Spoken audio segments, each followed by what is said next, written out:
Hello students, इस video में हम करने वाले हैं चैप्टर लीनियर इक्वेशंस इन टू वेरिएबल्स। तो मैं एक्सरसाइज 3.2 से यहाँ पर स्टार्ट कर रही हूँ। इससे पहले थोड़ा सा इंट्रोडक्शन। तो लीनियर इक्वेशन क्या होता है? लीनियर मीन्स जिसकी डिग्री 1 हो, ठीक है। लीनियर मीन्स जिसकी डिग्री 1 हो। इक्वेशन मीन्स जिसमें लेफ्ट हैंड साइड और राइट हैंड साइड हो। और टू वेरिएबल्स, जैसे वेरिएबल्स में हम कोई भी अल्फाबेट ले सकते हैं। नॉर्मली एक्स वाई लिया जाता है, कोई भी अल्फाबेट ले सकते हैं हम। तो यहाँ पर हमारे पास होगी डिग्री 1 वाली इक्वेशन जिसमें दो वेरिएबल्स हैं और जिसकी लेफ्ट साइड और राइट साइड है। तो सबसे पहले हम देखेंगे स्टैंडर्ड फॉर्म क्या होती है इक्वेशन की। a1x plus b1y plus c1 equal to 0। देखेंगे आप, इसमें डिग्री कितनी है? Degree means highest power of variable. Variable क्या है? x and y। x की पावर 1 है, y की पावर 1 है, ठीक है। तो डिग्री 1 हो गई।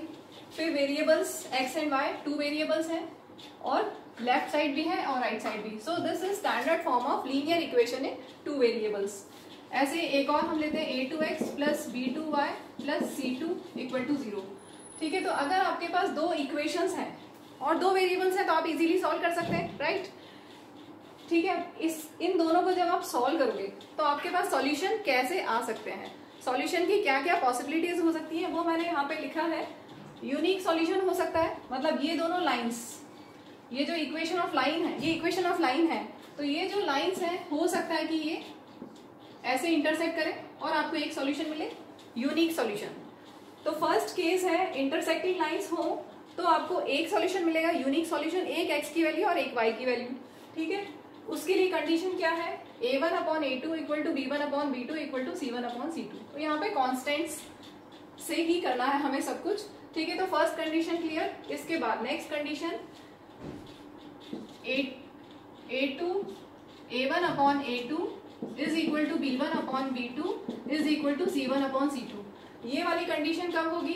जब कोइंसिडेंट लाइंस हो। कोइंसिडेंट लाइंस मीन्स एक और दूसरी भी उसी के ऊपर आ जाए, दो लाइंस एक दूसरे के ऊपर आ जाए, ठीक है। तो ये इंटरसेक्टिंग लाइंस इस तरह से first case. Coincident line means एक लाइन हमने बनाई, जब प्लॉट करोगे आप इन इक्वेशंस के, जब ग्राफ प्लॉट करोगे, इनको जब प्लॉट करोगे आप तो ग्राफ में आपको एक लाइन मिलेगा और उसके ऊपर एक और लाइन मिलेगी। तो ये है कोइंसिडेंट लाइंस। जब कोइंसिडेंट लाइंस है तो आपको कितने सॉल्यूशन मिलेंगे? Infinitely many solutions. इसके बाद नेक्स्ट कंडीशन है जिसमें a1 upon a2 is equal to b1 upon b2 is not equal to c1 upon c2। इसमें क्या होगा? आपको लाइंस कैसी मिलेंगी? पैरेलल। जब आप इस दो इक्वेशंस के ग्राफ को प्लॉट करेंगे तो आपको पैरेलल लाइंस मिलेंगी, और अगर लाइंस पैरेलल है तो कोई सॉल्यूशन ही नहीं है क्योंकि वो कहीं पे इंटरसेक्ट नहीं हुई है, तो आपको मिलेगा नो सॉल्यूशन, ठीक है। तो इसी पे बेस्ड हमारी है एक्सरसाइज 3.2। उसको हम स्टार्ट करते हैं। फर्स्ट क्वेश्चन में ग्राफ बनाना है साथ में, तो चलिए फर्स्ट क्वेश्चन देखते हैं। Form the pair of exercise 3.2 question 1। Form the pair of linear equations in the following problems and find their solution graphically. तो देखिए इस चैप्टर में ग्राफिकली सोल्यूशन निकालना है। इसके अलावा सब्स्टिट्यूशन मेथड है, एलिमिनेशन मेथड है और क्रॉस मल्टीप्लिकेशन मेथड है, ठीक है। तो यहाँ पे हमें ग्राफिकली सोल्यूशन निकाल के बताना है कि सोल्यूशन यूनिक सोल्यूशन होगा या इनफाइनाइटली मेनी सोल्यूशंस होंगे या नो सोल्यूशन होगा, ठीक है। तो पहले क्वेश्चन फर्स्ट का first part. 10 students of class 10th took part in a mathematics quiz. If the number of girls is 4 more than number of boys, find the number of boys and girls who took part in the quiz. तो यहाँ पर आपको number of girls and number of boys find करना है। Let the number of boys be x and number of girls be y। तो ये दो variables हो गए आपके पास। टू वेरिएबल्स वाला हमारा टॉपिक है, ठीक है। अब यहाँ पे क्या दिया? 10 students took part in quiz. तो टोटल इन दोनों को ऐड करके कितना आएगा? टोटल बॉयज और गर्ल्स को मिला के कितने हैं? 10 स्टूडेंट्स हैं। So let this be equation number 1। दूसरी इक्वेशन हम फॉर्म करते हैं। कंडीशन है if the number of girls is 4 more than number of boys.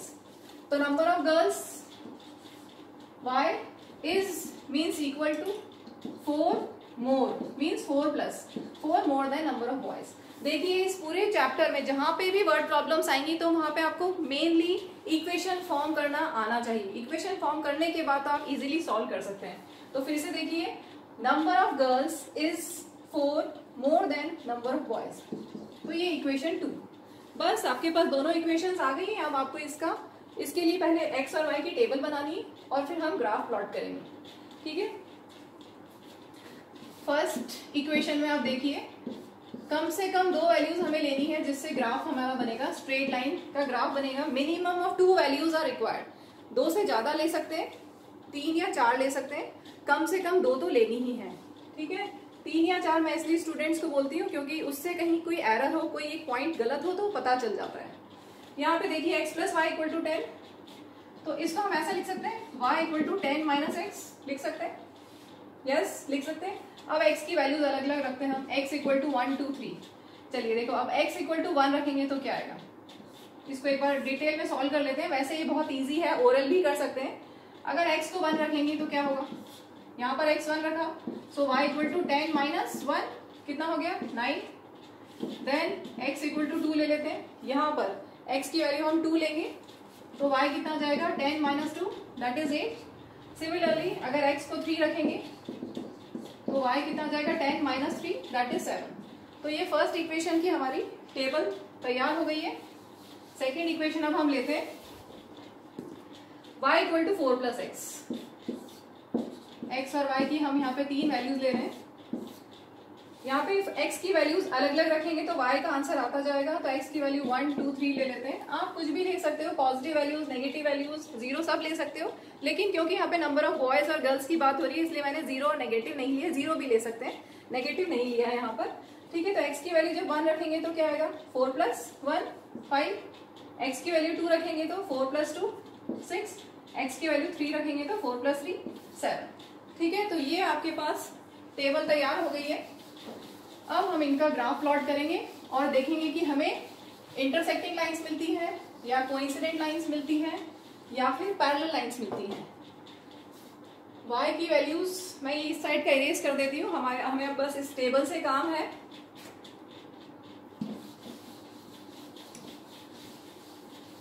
क्योंकि ग्राफ प्लॉट करना है तो देखते हैं y की वैल्यूज कहाँ तक है, मैक्सिमम 9 तक है और x की वैल्यू तो 1 2 3 है। ठीक है, तो y की वैल्यूज ज्यादा है, 1 2 3 x की वैल्यूज, और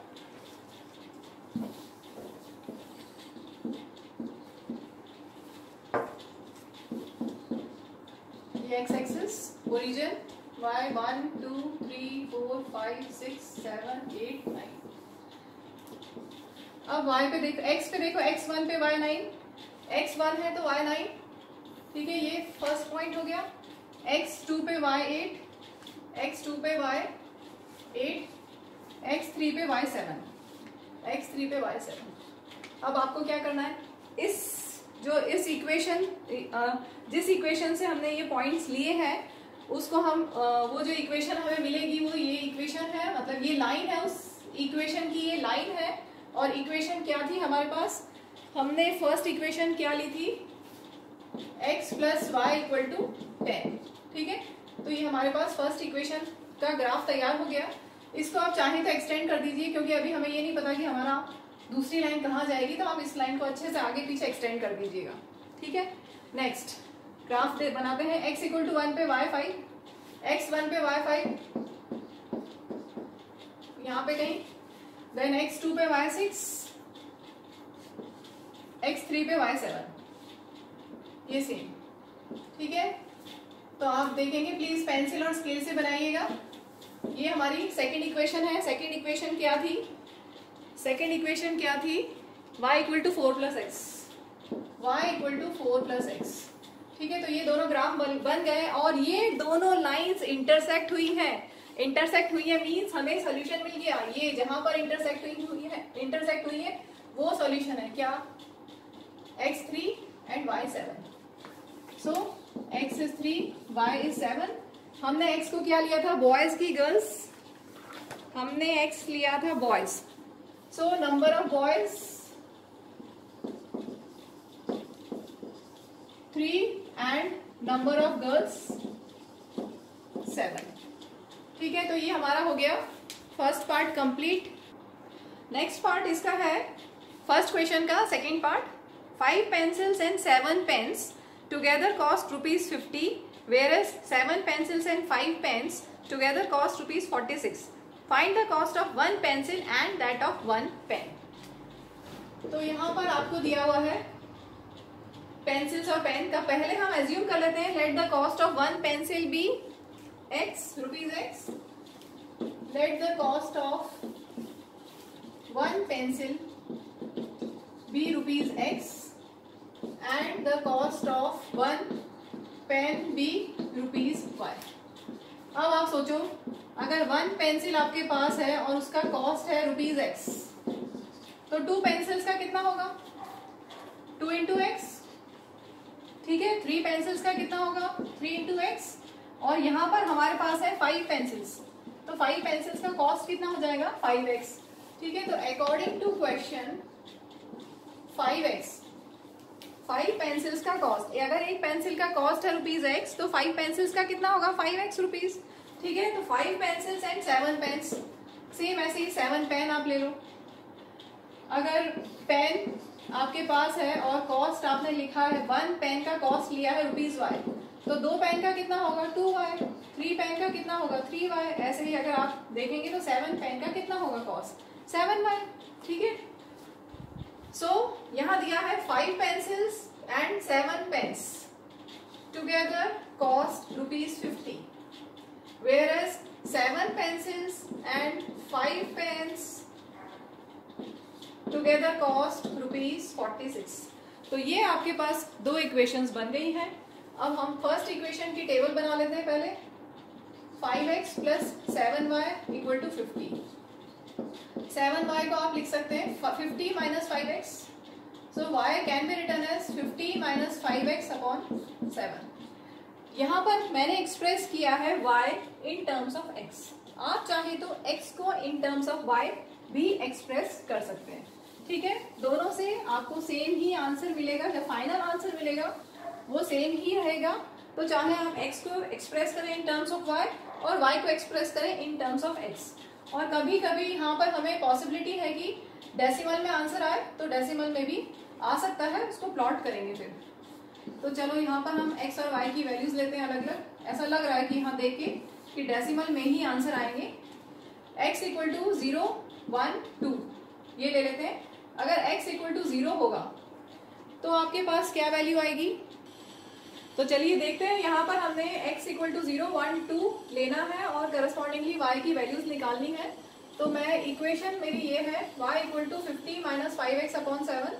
इसमें अगर हम x की वैल्यू 0 रखेंगे तो क्या होगा? y equal to 50 minus 5 into 0 upon 7. ठीक है. 5 into 0 is 0. So y equal to 50 upon 7. इसको जब आप कैलकुलेट करोगे तो आपको ये 7.14 अप्रोक्सीमेटली मिलेगा. ठीक है. तो हम प्लॉट करने में 7.1 ही ले लेंगे राउंड ऑफ करके, क्योंकि 1 डेसिमल प्लेस तक ही हम बना पाएंगे. ठीक है. तो 7.1 ही ले लेंगे, इतना ही रहने देते हैं. अब हम x इक्वल टू 1 लेते हैं. इस इक्वेशन में जहां पर x है वहां आपको 1 पुट करना है. y equal to 50 minus 5 into 1 upon 7. इसको सॉल्व करेंगे. 50 माइनस ये कितना हो गया? 5. 50 माइनस 5 इज 45. 45 अपॉन 7 को आप जब कैंसिल डेसिमल में निकालोगे तो यू विल गेट 6.4. ठीक है. थर्ड पार्ट कर दें. थर्ड पार्ट मीन्स इसमें x इक्वल टू 2 अगर आप रखेंगे तो y कितना आएगा? जब यहाँ पर x की जगह 2 रखो तो 50 minus 5 into 2 upon 7. So y equal to 50 minus 5 2 10 upon 7. This comes out to be 40/7 और इसको डेसिमल में आप निकालेंगे तो आपको मिलेगा 5.7. तो ये टेबल हमारी कंप्लीट हो गई है. मीन्स इस इक्वेशन का हमें सारी वैल्यूज मिल गई है. इससे हम ग्राफ प्लॉट कर सकते हैं. चलिए अब हम लेते हैं ये वाली इक्वेशन, इक्वेशन 2. और इक्वेशन 2 में से हम लेंगे 7x plus 5y equal to 46. So 5y equal to 46. अब ये 7x प्लस में है, दूसरी साइड जाएगा तो माइनस 7x हो जाएगा. ठीक है. So y equal to 46 minus 7x upon 5.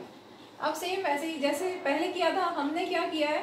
हमने y को एक्सप्रेस किया है इन टर्म्स ऑफ x. कभी कभी एग्जाम में ये भी पूछा जाता है express y in terms of x या express x in terms of y और फिर उसको सॉल्व करने को बोलते हैं। तो ये भी आपको आना चाहिए। आप चाहे तो बिना एक्सप्रेस किए डायरेक्ट यहाँ पर x और y की वैल्यूज, x की कुछ वैल्यू लो और करस्पॉन्डिंगली y की वैल्यू मिल जाएगी, लेकिन मुझे लगता है कि इससे थोड़ा सा जल्दी होगा, इसलिए या फिर x की टर्म्स में एक्सप्रेस कर दो या y की टर्म्स में एक्सप्रेस कर दो। ठीक है, तो चलिए अब x की वैल्यू हम लेते हैं 0, कुछ भी ले सकते हैं सूटेबल वैल्यू ताकि वो ग्राफ में हमारे आ जाए। ठीक है, तो x 0 लेते हैं तो कितना आएगा, y equal to 46 minus 7 into 0 upon 5। ठीक है, 7 इंटू 0 0 हो गया, 46 अपॉन 5 और इसको जब आप कैलकुलेट करोगे तो आपको मिलेगा 9.2। ठीक है, तो x इक्वल टू 0 पे y इक्वल टू 9.2 टेबल में आप फिल कर लेंगे। अब हम लेते हैं x इक्वल टू 1। जहां जहां x है वहां आपको 1 पुट करना है। जहां पर x है, एक ही x है, 7 इंटू 1 अपॉन 5 कितना हो गया, 46 माइनस 7 39 अपॉन 5। इसको डेसिमल में आप कैलकुलेट करेंगे तो आपको मिलेगा 7.8। सो x इक्वल टू 1 पे y इक्वल टू 7.8। इसके बाद हम लेंगे x इक्वल टू 2। मैं फिर से रिपीट कर रही हूँ, आप दो वैल्यूज से भी बना सकते हैं। कभी एग्जाम में टाइम कम हो तो आप दो वैल्यूज ले लो और उससे बना लो। ठीक है, 3-4 वैल्यूज इसलिए ली जाती हैं ताकि कभी कोई मिस्टेक हो तो वो मिल जाएगी। क्यों, जैसे सपोज आपने 2 पॉइंट्स लिए, 2 वैल्यूज ले ली तो आपको स्ट्रेट लाइन मिल जाएगी। अगर आपने सपोज 3 पॉइंट्स लिया और वो तीसरा पॉइंट कहीं और आ रहा है तो आपको ये समझ में आ जाएगा कि एक कोई गलत है, या फिर ये सही है या ये सही है, तीनों में से। ठीक है, या ये सही है। 3 पॉइंट्स हैं वो स्ट्रेट लाइन में नहीं आ रहे हैं, अगर इसका मतलब कोई एक पॉइंट गलत है। ठीक है, तीनों पॉइंट्स स्ट्रेट लाइन में आना चाहिए क्योंकि इक्वेशन ऑफ स्ट्रेट लाइन है। ये जो हम कर रहे हैं लीनियर इक्वेशंस इन 2 वेरिएबल्स, ये सब किसकी इक्वेशन है, स्ट्रेट लाइन इक्वेशन है। तो आपको स्ट्रेट लाइन ही मिलेगी। अगर हमने 2 पॉइंट्स लिए तो तब तो लाइन एक ही मिलेगी ना, तो हमें ये नहीं पता चलेगा कि हमने कोई गलत किया है। इसलिए 3 या 4 पॉइंट्स लेने से हमें पता चल जाता है। अगर 4 लोगे ना तब तो 100% मिल जाएगा अगर कोई गलत पॉइंट है तो। जैसे सपोज आपने 4 पॉइंट्स लिए और एक कहीं और जा रहा है तो आपको क्लियर हो गया ये तीनों सही है और ये वाला गलत है।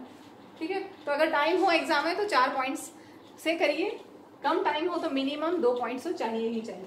चलिए अब हम लेते हैं x equal to 2, y equal to 46 minus 7 into 2 upon 5। ठीक है, इसको सॉल्व करेंगे। 46 माइनस 14 अपॉन 5 सब्ट्रैक्ट करेंगे 32 by 5। So this comes out to be 6.4। तो अब आपके पास दोनों टेबल तैयार हो गई है, फर्स्ट इक्वेशन की और सेकंड इक्वेशन की। अब हम इसका ग्राफ प्लॉट करेंगे। चलिए इसका ग्राफ प्लॉट करते हैं। फर्स्ट टेबल आपके पास है x 0 पे y 7.1, x 0 ठीक है, और y कितना है 7.1। तो ये आपकी फर्स्ट वैल्यू हो गई। इसमें ध्यान रखिएगा x और y, कई बार ऐसा हो जाता है कि x और y की वैल्यूज उल्टा बना देते हैं स्टूडेंट्स। तो ये ध्यान रखिएगा x कहाँ पर है, x एक्सिस पे और y वर्टिकल लाइन पे आएगा और x एक्सिस हॉरिजॉन्टल लाइन पे x की वैल्यूज रहेंगी। नेक्स्ट x इक्वल टू 1 पे y 6.4, x1 पे y की वैल्यू 6.4 कुछ अप्रोक्सीमेटली इतनी, x इक्वल टू 2 पे y 5.7, x इक्वल टू 2 पे y है 5.7।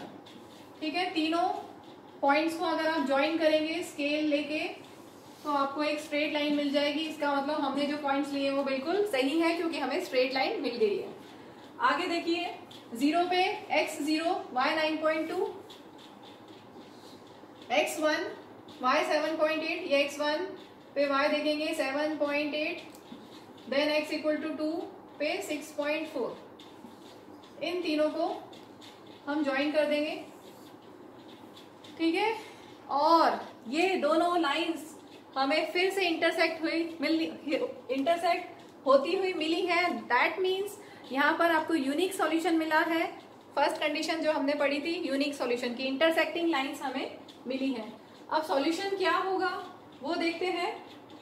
अगर आपने प्रॉपर ग्राफ पेपर में बनाया है तो आपको इजीली वैल्यूज आप रीड कर सकते हैं। ठीक है, और अगर रफली बनाएंगे तो हो सकता है कि कुछ एरर हो जाए, जैसा मेरा थोड़ा सा एरर है। आप ग्राफ कॉपी में बनाइएगा, ग्राफ पेपर पे बिल्कुल परफेक्ट आपको आंसर मिलेगा। यहाँ पर थोड़ा सा मैं मैनिपुलेशन कर रही हूँ। स्ट्रेट लाइन होनी चाहिए, ठीक है, ध्यान रखेंगे स्केल से ही बनाना है। एक तो ये हमारी थी लाइन और दूसरी ये थी। ठीक है, तो यहाँ ये है point of intersection of these two lines. तो इसको एक्स एक्सिस पे इसका पॉइंट देखेंगे क्या होगा, एक्स एक्सिस पे कितना आया 3, तो एक्स कोऑर्डिनेट 3 है और वाई कोऑर्डिनेट इसका आएगा 5। So x equal to 3 and y equal to 5 is your solution set. अब एक्स क्या हमने लिया था, पेंसिल, तो कॉस्ट ऑफ पेंसिल आप लिख सकते हैं, cost of pencil, final answer cost of pencil is ₹3। Pencil कितना था ₹x और x हमें मिला है 3, so cost of pencil is ₹3 and cost of one pen, cost of one pencil is ₹3 and cost of one pen is y means ₹5। This completes second part. इन पे हमें equations भी लिखना है, लाइन की इक्वेशंस। जैसे हमने जो प्लॉट किया है उसमें फर्स्ट वाला ये था 0 पे 7.1 वाला, तो ये इक्वेशन, इस फर्स्ट इक्वेशन ये थी 5x + 7y, तो ये भी लिखना है आपको 5x + 7y = 50, ये फर्स्ट इक्वेशन। और सेकंड इक्वेशन 7x + 5y = 46। ठीक है, तो अब हमारा ये पूरा कंप्लीट हुआ है, सॉल्यूशन आपको मिल गया, x = 3 एंड y = 5। तो कॉस्ट ऑफ पेंसिल और कॉस्ट ऑफ पेन हमें मिल गई है। चलिए अब हम करते हैं क्वेश्चन 2। क्वेश्चन 2 में दिया हुआ है on comparing the ratios a1/a2, b1/b2, c1/c2, find out whether the lines representing the following pairs of linear equations intersect at a point, are parallel or coincident। तो देखिए फर्स्ट इक्वेशन है 5x - 4y + 8 = 0, 7x + 6y - 9 = 0। तो आपको यहाँ पर ratio निकालने हैं और रेशियो निकालने के बाद हम कंडीशन देखेंगे कि कौन सी सेटिस्फाई हो रही है। तो अगर एक बार आप देख लीजिए, स्टैंडर्ड फॉर्म यहीं पे मैं लिख देती हूँ, a1x + b1y + c1 = 0। ये स्टैंडर्ड फॉर्म है इक्वेशन की। सेम ऐसे ही सेकेंड इक्वेशन की standard form a2x + b2y + c2 = 0। इसमें अगर a1/a2, b1/b2 और c1/c2 आप ये निकाल लेंगे तो आप इजीली बता सकते हैं कि वो लाइंस कैसी होंगी। तो देखिए a1 is coefficient of x, ध्यान से देखिए x का कोफिशिएंट a1, यहाँ पर x का कोफिशिएंट 5, ठीक है।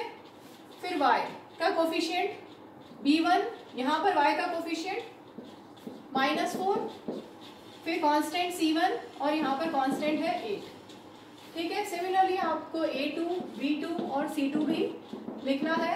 a2 is coefficient of x, here coefficient of x is 7, then coefficient of y is b2, here +6, constant c2 is -9। Sign का ध्यान रखेंगे। अब हम निकालते हैं a1/a2 और b1/b2।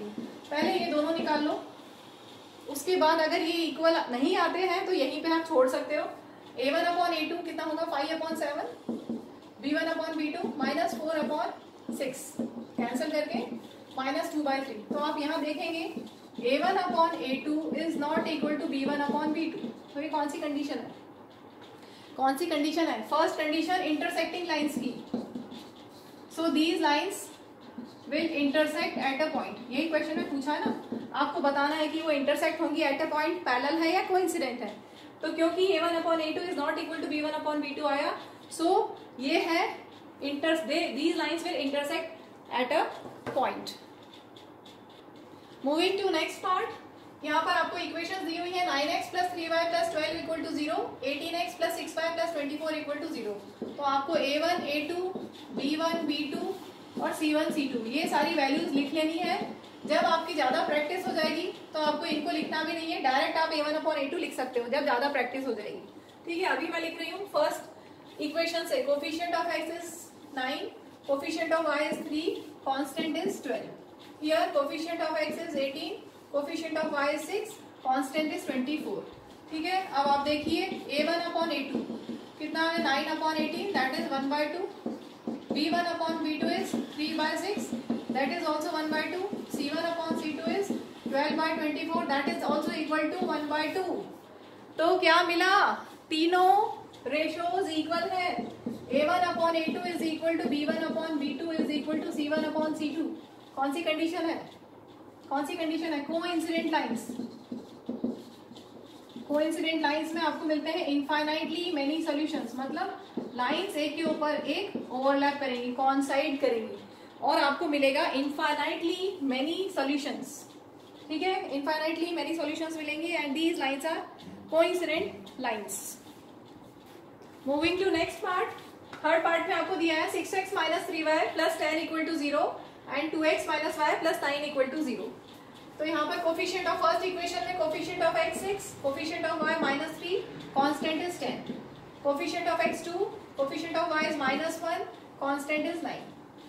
So a1 upon a2 6 upon 2 that is 3, b1 upon b2 is equal to minus 3 upon minus 1 that is also 3।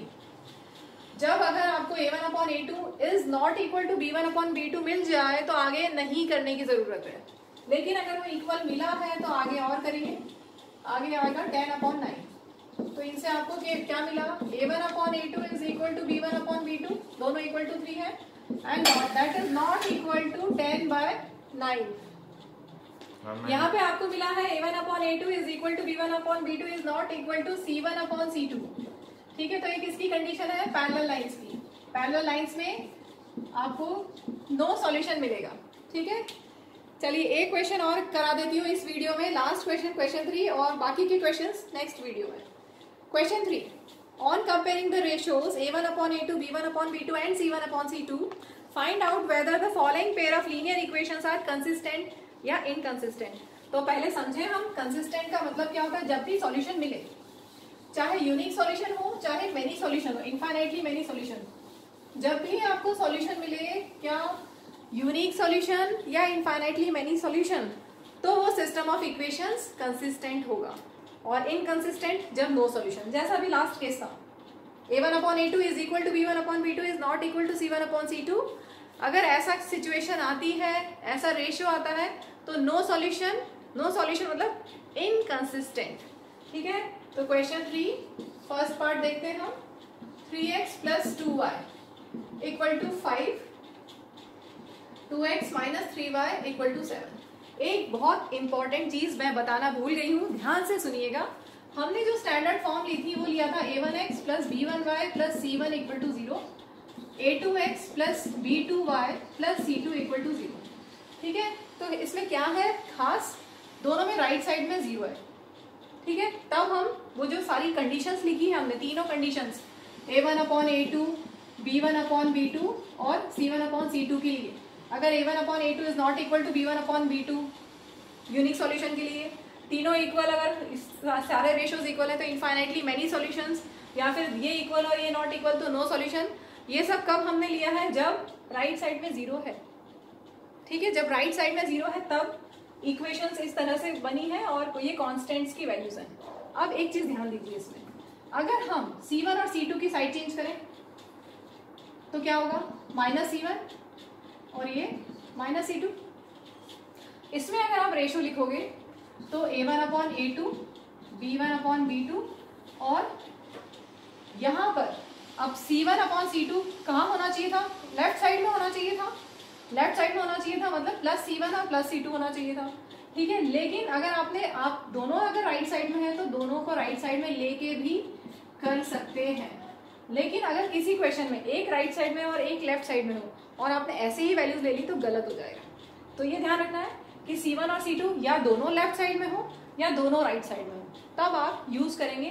तो इस क्वेश्चन में दोनों राइट साइड में, तो हम डायरेक्टली लिख सकते हैं a1 अपॉन a2 कितना होगा, अब तो आ सकता है easily 3 upon 2, b1 upon b2 is 2 upon minus 3, और c1 अपॉन c2 एक्चुअल में क्या होगा, एक्चुअल में ये होगा, मैं बता देती हूँ, आपके पास है 3x plus 2y minus 5 equal to 0 standard form, और ये वाली स्टैंडर्ड फॉर्म है 2x minus 3y minus 7 equal to 0।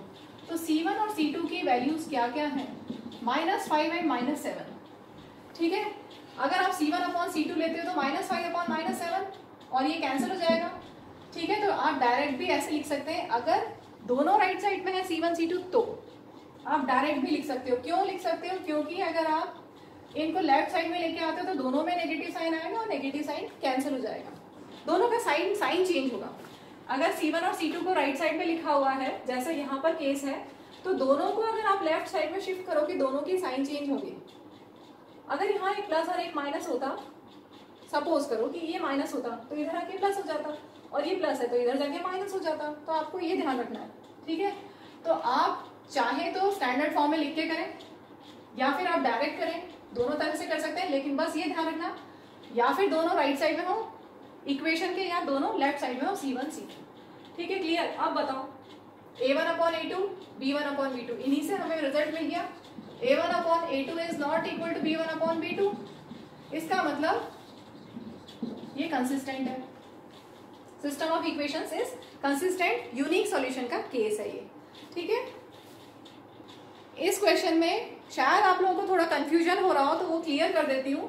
Suppose आपके पास एग्जाम्पल ले रही हूँ, एग्जाम्पल, ठीक है, क्वेश्चन बुक का नहीं है, इसी को हम थोड़ा सा चेंज करके समझते हैं कि क्या मैं बोल रही हूँ। सपोज आपके पास ऐसी इक्वेशन हो, ये दो इक्वेशंस हो, एक में C1 राइट साइड में है, दूसरे में C1 लेफ्ट साइड में है। अगर आपने यहाँ पर C1/C2 बिना कुछ चेंज किए लिख दिया तो गलत हो जाएगा। A1/A2 तो क्लियर है 3/2, B1/B2 तो क्लियर है 2/-3। अब C1/C2 दिखने में अभी हमें लग रहा है C1 है 5 और C2 है -7, लेकिन ऐसा नहीं है, क्योंकि एक राइट साइड में है इक्वेशन के और एक लेफ्ट साइड में। तो या फिर आप इसको इधर ले जाओ या उसको इधर ले जाओ, जो चाहे कर सकते हैं। अगर हम इसको राइट साइड में 0 बना दें तो क्या हो जाएगा 3x + 2y -5 = 0, राइट। तो आप देखो ये दोनों इक्वेशंस में C1 C2 एक ही साइड में, दोनों लेफ्ट साइड में, C1 यहाँ पर लेफ्ट साइड में, यहाँ पर C2 लेफ्ट साइड में, तो C1/C2 क्या हो जाएगा -5/-7। ठीक है, क्लियर हो गया। अब हम करते हैं सेकेंड पार्ट। सेकेंड पार्ट में दिया हुआ है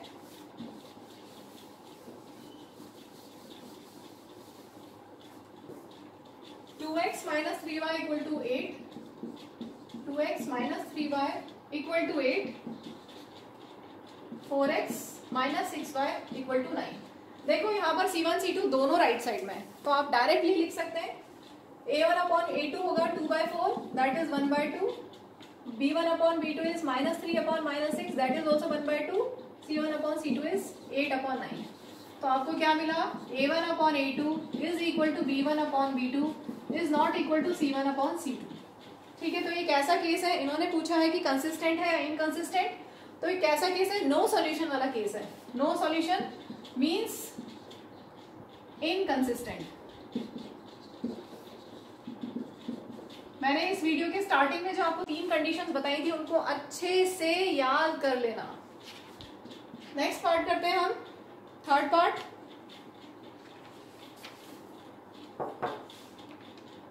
थर्ड पार्ट में गिवन है 3/2x + 5/3y = 7, 3/2x + 5/3y = 7 and 9x - 10y = 14। देखिए यहाँ पर C1 C2 दोनों राइट साइड में है, तो हम बिना कुछ चेंज की डायरेक्ट यूज कर सकते हैं। तो देखेंगे A1/A2, A1 इज 3/2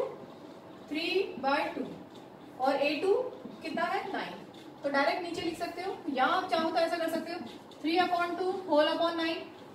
ठीक है, इसमें अगर ऐसे करते हो तो 9 को हम 9/1 लिख सकते हैं, और इसका नेक्स्ट स्टेप क्या होगा, ये डिवीजन को मल्टीप्लिकेशन में चेंज करेंगे तो नीचे वाले का रेसिप्रोकल हो जाता है, 9/1 हो जाएगा 1/9। ठीक है, तो ये एक ही है, तो आप डायरेक्ट ऐसे कर लें तो जल्दी हो जाता है। तो क्या लिखा, A1 3/2 अपॉन में A2 है 9। ठीक है, इसको सॉल्व करते हैं 1/6।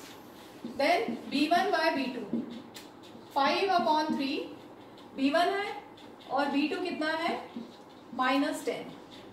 इसको सॉल्व करेंगे तो ये आएगा -1/6। तो यहाँ पर तो डायरेक्ट साइन चेंज हो गया, A1/A2 is not equal to B1/B2।